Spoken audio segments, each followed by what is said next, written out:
Halo, selamat pagi semua. Kita ketemu lagi ya. Dan hari ini kita akan melanjutkan materi kita dengan topik ukuran pemusatan. Kita sudah pelajari bahwa statistik itu adalah bagian dari statistika yang bermanfaat atau yang kita pelajari untuk mendapatkan gambaran yang jelas tentang sekumpulan data. Artinya begini, ketika kita sudah mengumpulkan data, lalu apa yang kita mau gambarkan tentang data itu? Bagaimana kita menginterpretasi data itu? Kita membutuhkan ukuran. Dan salah satunya adalah ukuran pemusatan yang akan kita pelajari dalam video kali ini. Ada beberapa jenis ukuran atau measurement, pengukuran yang bisa kita gunakan untuk menjelaskan atau menggambarkan tentang sekumpulan data. Yang pertama adalah ukuran gejala pusat atau ukuran pemusatan, Central Tendency Measurement. Jadi ukuran pemusatan, seberapa banyak data itu di manakah data itu terpusat. Kemudian ukuran letak atau orang bisa menyebutnya ukuran penyebaran, location measurement. Yang dimaksudkan dengan ukuran letak atau ukuran penyebaran ini adalah ketika kita memperoleh nilai-nilai dari ukuran letak itu, maka kita akan mendapat gambaran tentang data, berapa banyak data itu tersebar. Dan yang ketiga adalah ukuran dispersi atau ukuran keragaman. Seberapa banyak data itu bervariasi atau beragam. Variability measurement. Nah, ketiga ukuran ini akan kita pelajari. Dan dalam video ini kita akan bicara tentang ukuran pemusatan atau ukuran gejala pusat. Ada 3 jenis ukuran yang tadi saya sudah jelaskan. Yang termasuk dalam ukuran gejala pusat itu adalah rata-rata atau kita sebut juga rata-rata hitung, ada rata-rata ukur, rata-rata harmonik, dan modus. Sementara yang termasuk dalam ukuran letak adalah median, kuartil, desil, dan persentil. Sementara ukuran dispersi, range, varian, standar deviasi. Nah, bagaimana kita menentukan ukuran-ukuran ini? Kita akan pelajari bersama-sama satu demi satu.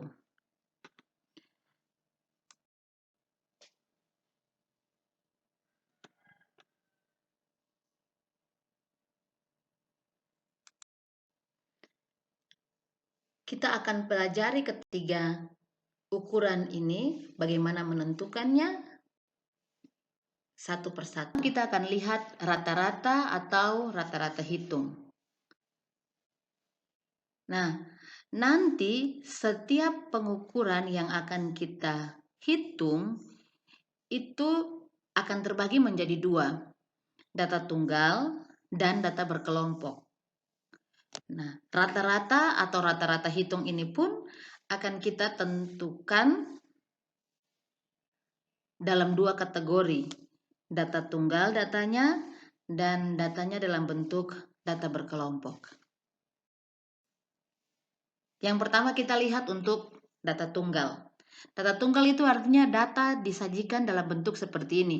Ada X1, X2, X3 sampai Xn.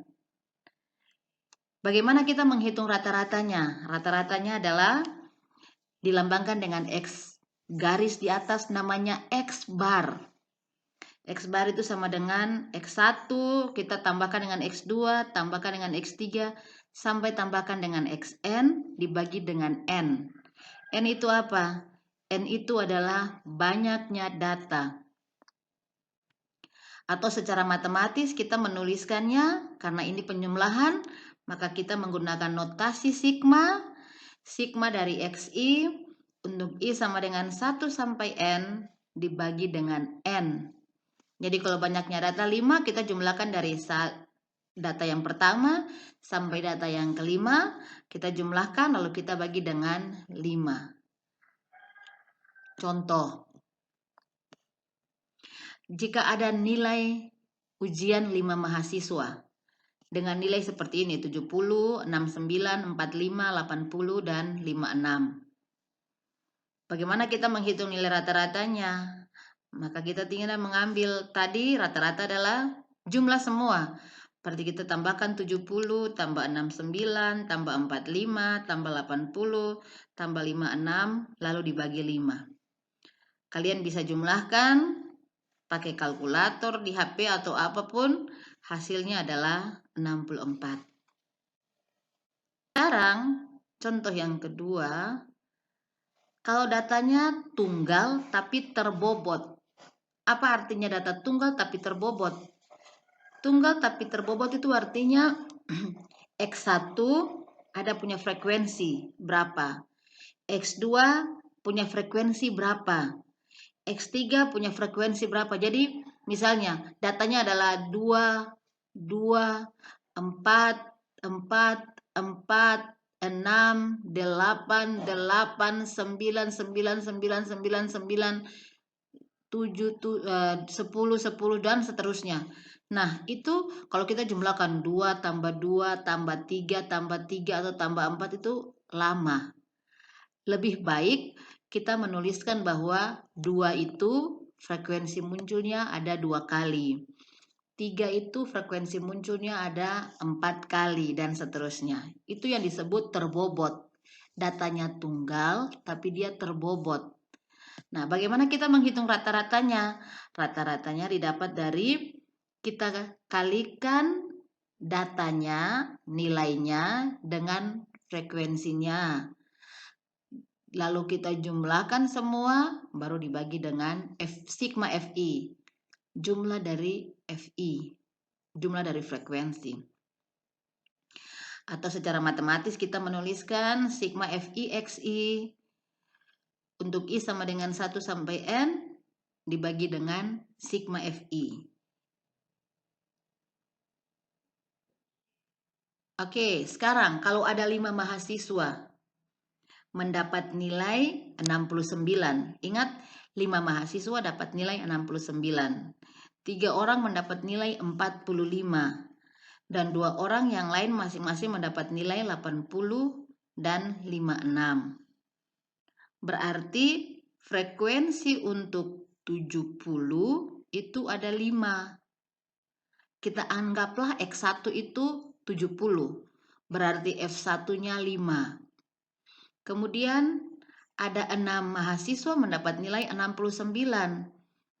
Berarti kalau kita mengambil X2-nya 69, F2-nya itu 6.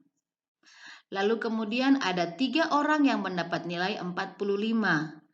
Berarti kalau X3-nya 45, berarti F3-nya 3. Dan 2 orang lain masing-masing mendapat 80 dan 56. Berarti X4-nya 80, F4-nya 1, karena cuma 1 orang saja yang dapat 80. Lalu X5-nya 56, tetapi F5-nya juga 1. Sekali lagi, kalau kita mengambil X1-nya 70, F1-nya 5, karena ada 5 mahasiswa. X2-nya 69, berarti F2-nya 6. X3-nya 45, berarti F3-nya 3. X4-nya 80, F1-nya 1. Karena cuma 1 yang dapat 80. X5-nya 56, F5-nya 56. Nah, kita buat dalam tabel seperti ini. Supaya mudah. Lalu kita kalikan. Tadi kan rumusnya harus mengalikan. Lalu kita kalikan 70 kali 5 69 kali 6, 45 kali 3, 80 kali 1, 56 kali 1. Karena tadi frekuensi 56 cuma 1. Nah, sigma Fi-nya yaitu 16. Sigma Xi kali Fi, sigma tadi artinya jumlah, sigma Xi kali Fi berarti kita jumlahkan semua 1035. Dari sini lalu kita hitung nilai rata-rata dari 16 mahasiswa. Ingat, bukan 15 mahasiswa, bukan 5 mahasiswa, tapi 16. 16 dari mana? Karena yang dapat 70 saja sudah 5 orang. Yang dapat 69 sudah 6 orang. Jadi dijumlahkan semua sigma Fi 16. Maka nilai rata-ratanya adalah 1035 bagi 16, yaitu 64,6. Sekarang bagaimana kalau rata-rata nilainya adalah data berkelompok? Apa itu data berkelompok? Kalian sudah pelajari pertemuan yang lalu. Data berkelompok itu adalah data yang disajikan dalam bentuk interval A sampai B, C sampai D, dan seterusnya. Nah, misalkan data itu disajikan dalam bentuk data berkelompok, maka nilai rata-ratanya adalah sama dengan tadi, sigma Fi kali Xi per sigma Fi. Tetapi Xi bukan lagi nilainya, karena sekarang nilai kita ada dalam interval. Xi-nya dari mana? Xi adalah titik tengah. Bagaimana mencari titik tengah? Pertemuan minggu lalu kita sudah pelajari. Titik tengah dapat dari ujung bawah tambah ujung atas dibagi 2. Itulah Xi-nya. Oke, contoh sekarang. Hasil ujian tengah semester mahasiswa program studi pendidikan matematika seperti tabel di samping ini. Oke, ini yang disebut data berkelompok seperti yang kita pelajari minggu lalu. Ada data dari 61 sampai 65, 66 sampai 70. Kita tidak tahu bahwa ada berapa orang yang dapat 61, ada berapa orang dapat 65, tapi kita tahu dari 61 sampai 65 itu ada 4 orang. Dari 66 sampai 70 ada 9 orang dan seterusnya. Nah, untuk menentukan nilai rata-rata dari data berkelompok seperti ini berdasarkan rumus, maka kita harus punya Xi. Maka kita harus membuat satu kolom baru yang namanya kolom Xi, lalu kemudian kita buat lagi kolom yang baru namanya kolom Xi dikalikan Fi. Mengapa? Karena rumus rata-rata adalah sigma Fi kali Xi. Berarti harus ada kolom Fi kali Xi yang nanti kita jumlahkan. Maka kita harus membuat tabel seperti ini. Nah, ini tabelnya. Titik tengah kita sudah pelajari pertemuan yang lalu. 61 sampai 65 berarti 61 tambah 65 126. 126 dibagi 2 63. 66 sampai 70 136 dibagi 2 68. 71 tambah 75 untuk kelas interval yang ketiga 146 dibagi 2 73 dan seterusnya. Kemudian kita kalikan Fi dengan Xi. 4 dikalikan 63 252. 9 dikalikan 68, 11 dikalikan 73, 803, 2 kali 78, 156, dan seterusnya. Kemudian, ingat rumus tadi, sigma Fi kali Xi dibagi sigma Fi. Sigma itu adalah jumlah, maka kita jumlahkan kolom Fi Xi hasilnya 3050.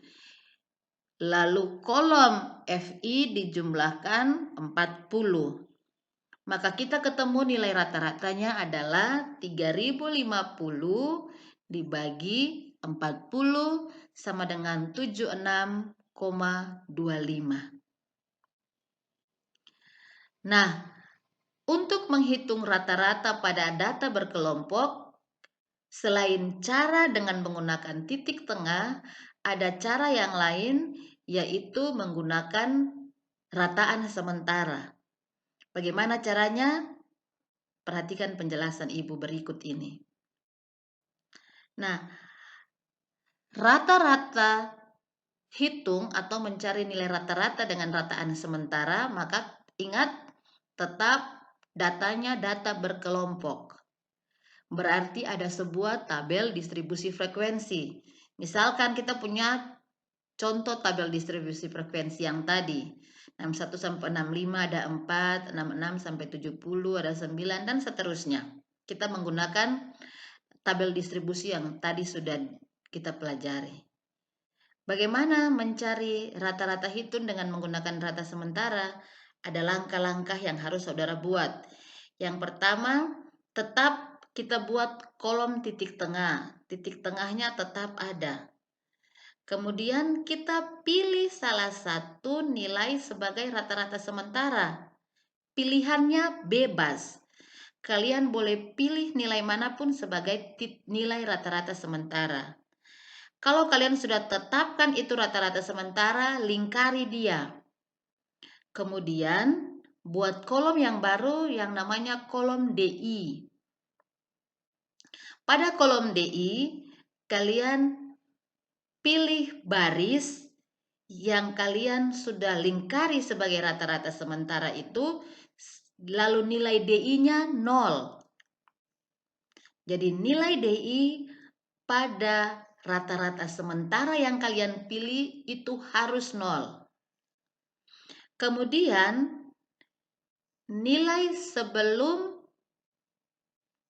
pada kolom DI sebelum rata-rata sementara itu akan berkelipatan 1, tapi negatif. Kemudian nilai DI setelah 0 akan bertambah 1 dan positif. Kemudian kalian buat kolom yang terakhir, yaitu kalian buat kolom F yang tadi sudah ada frekuensi, lalu kalian sudah punya kolom DI, kalikanlah F dengan DI. Rumus untuk menghitung rata-rata hitung dengan menggunakan rata-rata sementara adalah XS. XS itu apa? XS itu rata-rata sementara yang kalian pilih ditambah dengan P. P itu apa? Panjang kelas. Panjang kelas apa dari mana? Ujung bawah kelas kedua kurang ujung bawah kelas pertama. Atau ujung bawah kelas ketiga kurang ujung bawah kelas kedua dan seterusnya. Lalu kolom FIDI itu dijumlahkan dibagi dengan kolom FI. Untuk jelasnya kita lihat contoh yang telah kita hitung nilai rata-ratanya. Nah, ini tabel yang tadi kita sudah pelajari bahwa nilai rata-ratanya kita hitung dengan menggunakan titik tengah. Sekarang kalau kita hitung dengan rata-rata sementara. Nah, kalau dengan menggunakan rata-rata sementara, di sini saya mengambil contoh rata-rata sementara yang saya pilih adalah 78. Rata-rata yang saya pilih adalah 78. Nih 78 kita pilih. 78 itu apa? Titik tengah. Jadi dalam soal pasti sudah ada nilainya dalam bentuk interval, kemudian sudah ada frekuensinya. Lalu kita sendiri yang tentukan titik tengah. Bagaimana? Saya ulang lagi. Ujung bawah tambah ujung atas bagi 2. Di sini titik tengahnya 63, 68, 73, 78, 63, 83, 88, 93. Nah, saya memilih titik tengahnya 78. Kalian bisa latihan nanti memilih titik tengah yang lain dan kalian harus menunjukkan bahwa nilainya sama dengan apa yang saya ambil. Kalian bisa menggunakan bukan titik tengah yang lain, rata-rata sementara yang lain, maaf. Nah, sekarang saya mengambil rata-rata sementaranya adalah 78. Nah, kalau rata-ratanya sementaranya 78, berarti nilai D pada 78 itu 0. Sebelumnya negatif 1, sebelumnya lagi negatif 2, sebelumnya lagi nanti negatif 3. Setelah 0, 1, 2, 3. Oke, kalau seandainya kalian mengambil 93 sebagai rata-rata sementara XS-nya, maka nanti D pada 93 itu 0. Maka nanti 88 punya D itu negatif 1, 83 punya D negatif 2, 78 punya D negatif 3, dan seterusnya sampai 63 punya nilai D negatif 6. Kalian boleh ambil berbeda. Tapi sekali lagi saya tegaskan, pada X sementara yang kalian pilih, nilai D-nya harus 0. Nilai sebelumnya akan berkelipatan negatif 1, setelahnya akan berkelipatan 1. Jadi 1, 2, 3, dan seterusnya. Kolom yang berikut yang harus kalian buat adalah kolom FI kali DI. Nah, di sini berarti 4 kali negatif 3, negatif 12. 9 kali negatif 2, negatif 18. 11 kali negatif 1, negatif 11, dan seterusnya. Kemudian kolom FIDI-nya ini kita jumlahkan, hasilnya negatif 14. Sehingga kita masukkan dalam rumus X nilai rata-rata dengan menggunakan rata-rata sementara. Rata-rata sementara yang kita pilih tadi 78, maka 78 tambah panjang kelasnya 5, dapat dari mana? 66 kurang 61 itu 5, dikali dengan negatif 14. Negatif 14 itu jumlah semua kolom pada FIDI, dibagi dengan 40 adalah sigma FI.